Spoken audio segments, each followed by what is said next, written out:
তবে আমাকে নিয়ে তো বলেনি, বলেছে আমার জয়মা তারাকে নিয়ে।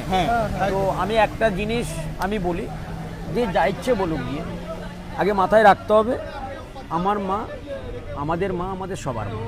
আগে এটা ভাবা দরকার। আর মায়ের বিষয় নিয়ে আগে ভাবা দরকার যে যিনি আমাদের জন্ম দিয়েছেন তিনি হচ্ছেন আমাদের মা, গর্ভধারিণী মা।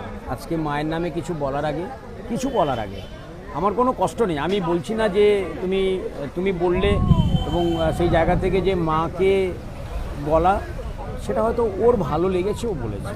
মাকে তো ও যেভাবে অপমান করেছে, আমি তো বলতে চাই যে ভাই তোর যদি ক্ষমতা থাকে তাহলে তুইও কর। অরুণদার ক্ষমতা আছে, সে 2000 টাকার নোট দেবে, সে ফুলের মালা দেবে, তার ব্যক্তিগত ব্যাপার। একদম। সৃজিত কোথায় গেল? সৃজিত কোথায় গেল? দাঁড়া, ডাকবো আমি। এই জায়গা থেকে আমার একটা কথা, আমি সৃজিত কোথায়